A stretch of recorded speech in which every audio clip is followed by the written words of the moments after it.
Hi, in this video we are going to talk about rejection sensitive dysphoria. So you do not worry about this is like a clinical problem and not useful for me. No, actually most of us do feel that, but I cannot say this is like a clinical disorder which is in the DSM classification. But this is like a trait when a person experiences extreme amount of emotions, which is like a dysfunctional and overreaction to a particular stimulus, which is like a rejection. And for that, maybe it is not even a real rejection, can be even a perceived or a slightest tone of rejection. Even then the person might experiences like a highest amount of emotions, which is more intense in nature as well as more persistent in nature.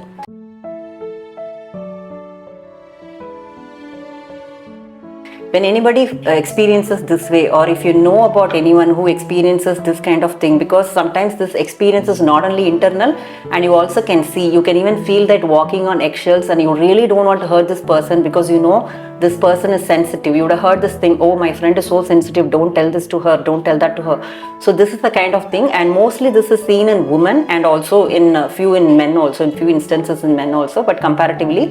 And this particular trait, I would say, it is actually related to some mental health problems as well. So what kind of mental health problem when you see, it is like related to ADHD. So the surprising relationship between ADHD, that's a neurodevelopmental disorder, is actually fascinating.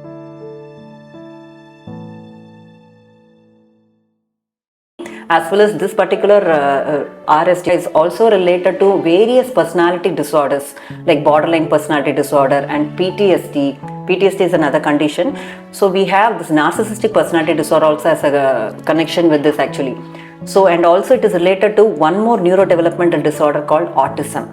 So when you say that, you know, the person is very sensitive to, you know, the comments or rejections, and she's saying that I'm having a physical pain when there is a perceived feeling that I'm going to be rejected, and today interview if I'm rejected, or if somebody, even friends do not take your call, and if you're actually expecting a call from your boyfriend or a girlfriend and they don't pick up, and then you feel like they've actually broke up with me. So this is the extreme catastrophizing thought about this, a cognitive distortion where they have that they go to the extreme levels that I'm not wanted, I'm like already dropped, or I'm rejected, so I'm dumped. This is the feeling they have, and you may think that why this person is overreacting, she is simply faking. This is how we actually as a friends who doesn't know the psychology behind hypersensitivity to rejection may think.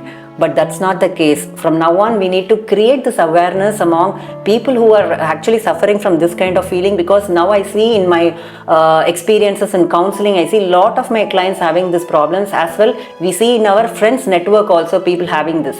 Sometimes you'll text your friend, and then when they don't text back immediately, even when they're online, then you feel like, oh, actually she doesn't like me.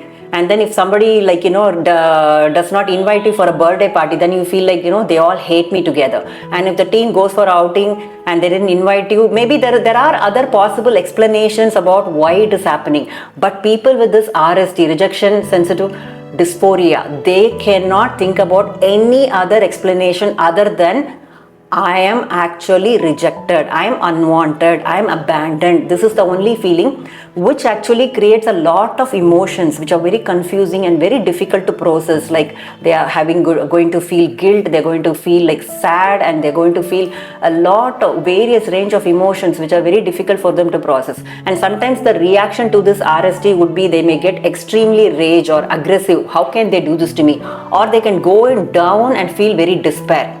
Okay, so nobody likes me, and they can go in between these two extremes actually. So when they have this feeling, when they feel that I'm not wanted, automatically they'll feel sad. When they feel like, I'm not good enough, that's why they didn't invite me, then you feel ashamed. So these are the emotions which are the repercussions of perceived sense of rejection.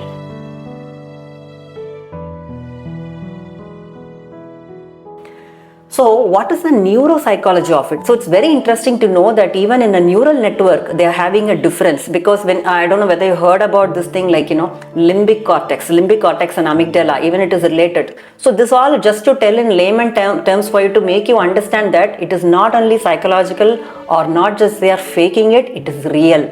They are having this real emotional pain and real physical pain, because once they face the cues of rejection, they are very hypersensitive to even read the non-verbal signals of any rejection. They expect that this would happen. So when that happens, the limbic system is actually it is actually activated a lot. When this limbic system is activated, what happens is their emotions are felt very strongly. So it is felt when very dysfunctional state of emotions are felt because of that activation of the limbic cortex. And what happens is amygdala is responsible for the memories. So what happens when such emotions are triggered, it brings out all the memories. The amygdala brings out all the memories in trail about what has been happening to them. Let's say you found that suddenly, oh, my uncle actually did not love the way I thought he was loving. Then your amygdala brings all the memories which happened in the past, even when your relationship was very good with him, actually speaking. And then you will feel like, oh, maybe that day he didn't pick up the call because of this only, maybe he didn't like me. So then in retrospection you feel like, yeah, this is happening and I've been rejected. So this sense of abandonment will lead to a lot of emotional pain, and which is also physical in nature. So when you talk about this RST, then how it is related to ADHD? Because ADHD is they are very self-centric because they can't pay attention and they really